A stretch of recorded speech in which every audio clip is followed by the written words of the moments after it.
ముత్యాల ముగ్గులు, గాలి పతంగులు, ఆటలు, పాటలు, పాత దోస్తులతోని దావతులు, పిండి వంటలు, కొత్త బట్టలు, చుట్టుముట్టోళ్ళు, చుట్టుపక్కలతోని సంబురాలు. రెండు తెలుగు రాష్ట్రాలల్లా సంక్రాంతి పండుగ సంబరాలు జోరందుకున్నాయి అప్పుడే అన్నట్టు. ఊళ్ళల్లో పండుగ ఎట్లా నడుస్తున్నది, పబ్లిక్ సంబరాలు ఎట్లెట్లున్నాయి అనేదంతా ఒక్కసారి అరుసుకుని వద్దాం పారి. ఏహే ఎక్కడిది సంక్రాంతి పండుగ సంబరాలు జోరున్నాయి పోండ్రి ఊళ్ళో పోయింటి. పండుగ రాకముందే సంక్రాంతి సంబరాలు ఉట్టి పడుతున్నాయి ఊళ్ళల్లా.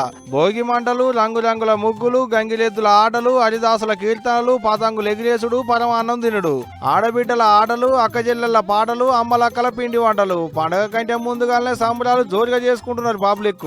ఆడ ఈడని ఏం లేదు, రెండు తెలుగు రాష్ట్రాలలో సంక్రాంతి సంబరాలు జోరు అవుతున్నాయి. ఇక అటు ఏపీకి వెళ్ళబోతే ఇక సంబరాలు చిన్నగా లేవనుకో రాదురి. మన తన బతుకమ్మ పండుగ ఎంత గొప్పగా చేసుకుంటారో వాళ్ళ తన సంక్రాంతి పండుగను కూడా గంతే గొప్పగా చేసుకుంటారు. కాబట్టి అక్క చెల్లెళ్ళు ఇక గీ తీరిగా పట్టుబట్టలు కట్టుకొని పండుగ సంబరాలను చేసుకుంటారు. ఇక గీ చెల్లెళ్ళు అయితే భోగి మంటలు పెట్టి భోగి మంటల చుట్టూ పూలు చల్లుకుంటా గీ తీరిగా స్టెప్పులు వేసుకుంటా మస్తు మురిసి ముప్పందు అవుతున్నారు. ఇక గీళ్ళని చూడలే, గీళ్ళైతే ఓ మామిడి తోటలో పెట్టుకున్న సంబరాలలో చెట్టుకు ఉయ్యాల గట్టి ఊగుతున్నారు. గీ అక్క ఉయ్యాల మీద కూర్చొని ఊగుతుంటే గీళ్ళంతా పక్క పొంటి నిలబడి ఊపుతున్నారు. ఏహే ఎక్కడిది మస్తు జోరున్నైపోండి ఊళ్ళల్లో పండుగ సంబరాలు. పండగ ముంగట సంబరాలు అయితే పండగ నాడేమో సుక్క మింగుడు బొక్క కొడుకుడు ఉంటది.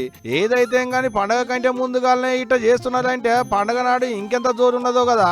మరి మీరు సుత ఇక పండుగకు తయారు కాదు, లేకుంటే ఇప్పుడు పోతే మళ్ళీ వచ్చేటి ఏడు దానికే ఎదురు చూసుడు అవుతుంది పండుగ కోసం. మళ్ళా ఏం చెప్తున్నా.